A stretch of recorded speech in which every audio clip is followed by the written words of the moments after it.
નમસ્કાર વિદ્યાર્થી મિત્રો, આજે આપણે ધોરણ 6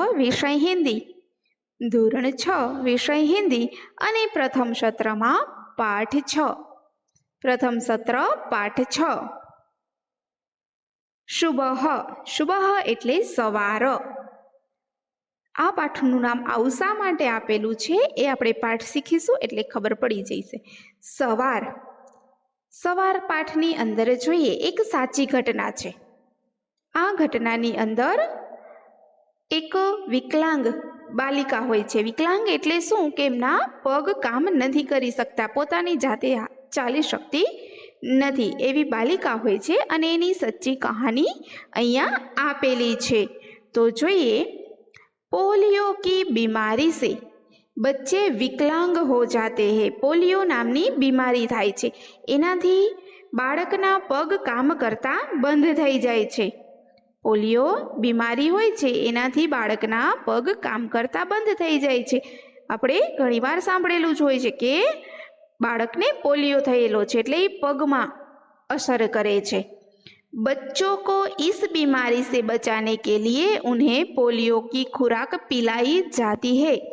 બાળકોને આ બીમારીથી બચાવવા માટે એમને પોલિયોના ટીપા પીવડાવવામાં આવે છે. આપણે ઘણી જગ્યાએ જોઈએ છીએ ને કે આ તારીખે પોલિયોના ટીપા પીવડાવવામાં આવે છે, તો એમને પોલિયોના ટીપા પીવડાવવામાં આવે છે. इस सच्ची घटना में पोलियो विकलांग बालिका रेशमा अपनी सूझबूझ और साहस से काम लेती है. આ એક સચ્ચી ઘટના છે, સાચો પ્રસંગ છે. એની અંદર વિકલાંગ બાલિકા રેશમાના બંને પગ કામ નથી કરતા, તો એ વિકલાંગ રેશમા છે એ એમની સૂઝબૂઝ અને સાહસથી કામ લે છે. એમની સૂઝબૂઝથી અને સાહસથી કામ લે છે. उसकी शारीरिक कमी उसके इरादों में कभी बाधा नहीं बनी. એમની શારીરિક કમી છે એટલે એને શરીરની અંદર જે કમી છે કે પોતે ચાલી શકતી નથી જાતે, એ કમી છે એમના ઈરાદાની અંદર ક્યારેય રૂકાવટ બની નથી. એમને જે વિચાર કર્યો છે એ વિચાર એ કરીને જ રહે છે. પછી એ ભલે એના પગ અપંગ છે છતાં પણ એ મમ્મીને ઘરમાં કોઈ કામ કરાવવાનો વિચાર કરે તો એ પણ એ કરી શકે છે. બજારમાં સબ્જી લાવવાનું હોય તો એ પણ એ કરી શકે છે. પોતે વિકલાંગ છે છતાં પણ દરેક કામમાં મદદ કરે છે. वह जिंदा दिली एवं परिश्रम से अपना जीवन कैसे जी रही है, इसका निरूपण इस घटना में किया गया है. वह जिंदा दिली यानी कि खुश मिजाज, વિનોદ પ્રિય સ્વભાવ એટલે કે ખુશખુશાલ સ્વભાવ, તે ખુશખુશાલ સ્વભાવ સાથે મહેનત કરીને પોતાનું જીવન કેવી રીતે જીવે છે. વિકલાંગ છે છતાં પણ એ હંમેશા ખુશ રહે છે અને આ ખુશ રહીને કેટલો પરિશ્રમ કરે છે અને છતાં પણ એ સરસ મજાનું ખુશખુશાલ જીવન જીવે છે. એમની સરસ મજાની કહાની આ ઘટનામાં આપેલી છે, આ સુબહ પાઠમાં આપેલું છે. તો यह विकलांग व्यक्ति जीवन में निराशा का अनुभव करता है. कोई भी विकलांग व्यक्ति हो जीवन में निराशा का अनुभव करता है, पर रेशमा ऐसा नहीं करती. उसे लगता है कि वह अपने जीवन में कुछ नहीं कर सकता. किसे लगता है? विकलांग व्यक्ति को, जिनके दोनों पाँव काम नहीं करते, दोनों पैर चल नहीं सकते, किसी के सहारे चलना पड़ता है. उसे निराशा मिलती है और वह ऐसा महसूस करते हैं कि वह अपने जीवन में कुछ नहीं कर सकता. उसे दूसरों के भरोसे ही जीना पड़ता है, दूसरों के सहारे ही जीवन जीना पड़ता है. लेकिन ऐसा नहीं है. हौसला हो तो विकलांग व्यक्ति भी अपने बल पर भी जी सकता है. अपने आप में हौसला हो, अपने आप में विश्वास हो, तो यही विश्वास के साथ व्यक्ति भी अपने बल पर जी सकता है. अपने साहस और फुर्ती से वह सबको प्रभावित कर सकता है. साहस से वो सबको प्रभावित कर सकता है कि हम भी कुछ कर सकते हैं. अपने आप में हौसला होना चाहिए, साहस होना चाहिए. तो ऐसी ही रेशमा की सच्ची कहानी है। तो इस कहानी को हम आगे पढ़ते हैं। चलो विद्यार्थी मित्रों देखते हैं।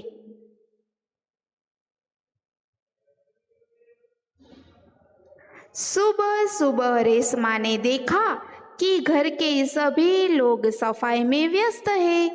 सवार सवाરમાં રેશમાએ જોયું કે ઘરની અંદર બધા લોકો सफाई में व्यस्त है। व्यस्त होना यानी कि काम में लगे हुए है। વહેલી સવારે રેશમાએ જોયું કે ઘરના બધા લોકો સાફ સૂફ કરવામાં રોકાઈ ગયેલા છે। વ્યસ્ત है એટલે એમાં जुटाई गएला छे। कोई सामान झाड़ रहा है तो कोई मकड़ी के जाले उतार रहा है। रेशमा ने सोचा जरूर आज कोई खास बात है। कोई सामान परनी धूड़ झापटी रह्यु छे। सामान झाड़ रहा है એટલે सामान परनी जे धूड़ छे ए साफ करी रह्यु छे। तो कोई मकड़ी के झाले, मकड़ी के झाले એટલે કે કરોડિયાના જાળા એ સાફ કરી રહ્યું છે, એમને ખંખેરી રહ્યું છે। તો રેશમાને સોચા, રેશમાએ વિચાર કર્યો आज जरूर कोई खास बात है। अवश्य आज कई खास बात छे। माँ आज कोई खास बात है? रेशमा एमनी माँ ने पूछे छे। माँ आज कोई खास बाबत छे? सब इतनी सुबह उठकर घर की सफाई में जुटे हैं। आज सब वहेला सवारे उठीने घरनी सफाई करवा लाग्या। बधा वहेला पण उठ्या अने घरनी सफाई पण करवा लाग्या। तो माँ आज कई खास बात छे आवुं पूछे छे। रेशमा ने उत्सुकता से पूछा। रेशमाए उत्सुक एटले के आतुरताथी पूछ्યું।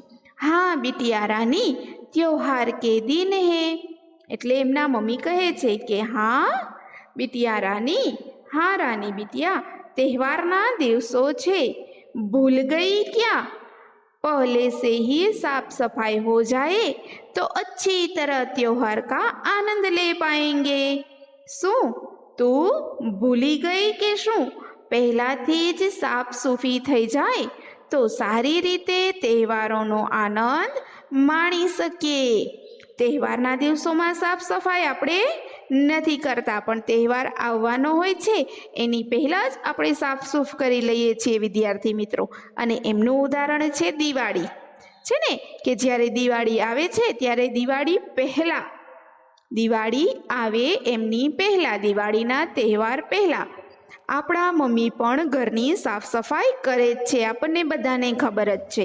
એટલે કે તહેવાર આવે છે એમની પહેલાં સાફ સફાઈ કરી લઈએ તો તહેવાર માણવાની ખૂબ મજા આવે। माँ ने प्यार से रेशमा के गाल को सहलाते हुए कहा। माए प्रेमथी रेशमाना गाल पंपाड़ता કહ્યું, એમના ગાલને પંપાડતા પંપાડતા કહ્યું કે હા બેટા, તહેવાર આવે છે તો એમની પહેલાં આપણે આ સાફ કરી નાખે। त्योहार यानी कि त्यौहार। ओह माँ, मैं तो एकदम भुलक्कड़ हो गई हूँ। पर माँ आपने मुझे तो कोई काम सौंपा ही नहीं, मैं क्या करूँ बताओ माँ। एमनी माँ ने कहे छे कि ओ मैं तो एकदम भुलक्कड़ हो गई हूँ। अरे हूँ तो एकदम भुलकणी थई गई छूँ। पण माँ आपने तो मुझे कोई काम सौंपा ही नहीं, आपे तो मने कोई काम सौंप्यो ज नहीं, हूँ शू करूँ कहो माँ। एमनी माँ ने कहे छे कि माँ तमे तो मने कोई काम सौंप्यो ज नहीं, तो चालो कहो कि हूँ शू काम करूँ। हवे एमना मम्मी कहे छे સોંપાહી નહીં એટલે કોઈ કામ સોંપવું। ત્યાર પછી જોઈએ, अच्छा चलो पहले ना धोकर तैयार हो जाओ। એમને શું કહે છે? એમના મમ્મી કહે છે કે अच्छा चलो पहले ना धोकर तैयार हो जाओ। भले चाल पहला नाई धोईने तैयार था, फिर बताऊंगी, बहुत से काम है। પછી કહીશ ઘણા બધા કામ તારે કરવાના છે। मैं भी की मदद करना चाहती हूँ, माँ ने कहा।